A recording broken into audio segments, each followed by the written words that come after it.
All right, now there is another Obamacare problem. It is a legal problem. It's all about due process. Judge Andrew Napolitano is here to get this thing straightened out, because this is a big deal. All right, Judge, let me see if I've got this right. You enter into Obamacare, go on the exchanges, and a mistake has been made. There is no appeals process, no way of fixing that mistake. 22,000 people have filed all the forms because a mistake was made on their application. Right. They can't fix it.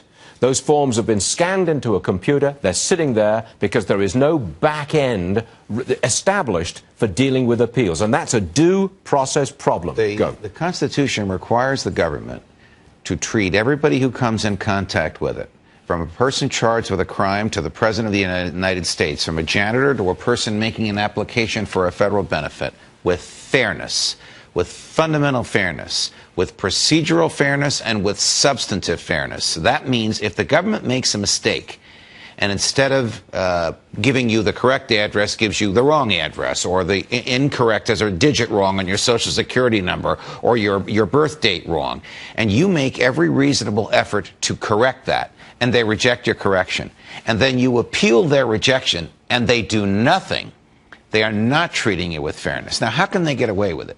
Well, if you sued the government in a court of law, the court has timetables by which the government, or whoever you're going to sue, has to reply. Right. But when the government is judge, jury, executioner, and writer of the rules, as is the case with Obamacare, and they haven't yet written the rules for when and how they must reply, they won't reply. So the 22,000 people who are simply trying to correct a mistake, never mind the 6 million people that lost their insurance policies, the 22,000 that are trying to correct a mistake because the computer rejected their applications, the government hasn't moved on any of those mistakes. By the way, it's more than just 22,000 people.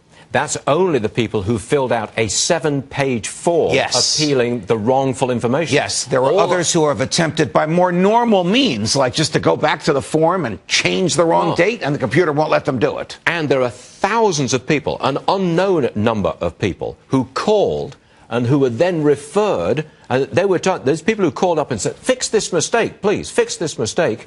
They were told that the federal workers could not get into the computer to fix it. Should this really be a surprise to any of us? I mean, if this were, just to follow up on your last story, Microsoft, which is in the business of delivering high-quality goods and services to its customers, or they'll go elsewhere, the mistake would be fixed immediately.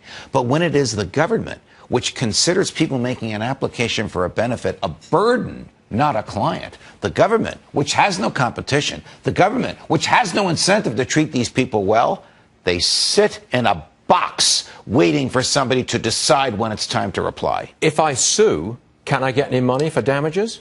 Can you sue the government in this case? No, I don't think you can sue the government in this case. You might find sort of a maverick federal judge that would order the government to answer right away, but I think such a ruling would be overturned by an appeals court, because the way Obamacare is written, as I said, the Department of Health and Human Services is judge, jury, executioner. Executioner is too harsh a word. It is. Judge, jury, and rule writer. They can really do this at their own pace and their own tempo, and there's very little the courts can do about it. I think we should give kudos to the Washington Post. That is their front page story today. It says, health site cannot handle appeals. The first paragraph reads, the government cannot yet fix the error. This is one of those things that Mrs. Pelosi warned us about when she said you have to read the bill in order to find out what's in there. Yeah, but that's been superseded by her latest bite from the Jon Stewart show, where she says, it's not my responsibility. Yes, you know, I sat next to her on a plane flight the other day. She didn't want to talk about it. Yes, she didn't want to talk about any of this. We talked about her grandchildren. She was lovely on the plane flight, but it was obvious she didn't want to talk to me about politics. You sat next to her? Yes. Did she know who you are? Yes, she certainly did. She had a security entourage on that plane, every one of whom passed us. We were in first class, shook my hand, and mentioned me by name. She was on the phone. As soon as she got off her phone, she said, oh, hello. And then we had a rather nice, pleasant, apolitical chat. The news of the day is that she knows who you are because you're all over Fox. That's the news of the day. I think she only knew who I was because her security guys knew who I was. Ladies and gentlemen, you have to watch him to find out what he's all about. Okay, that's what you got to do. Thank you, Madam Pelosi. Good stuff, Judge. Thank you very much indeed.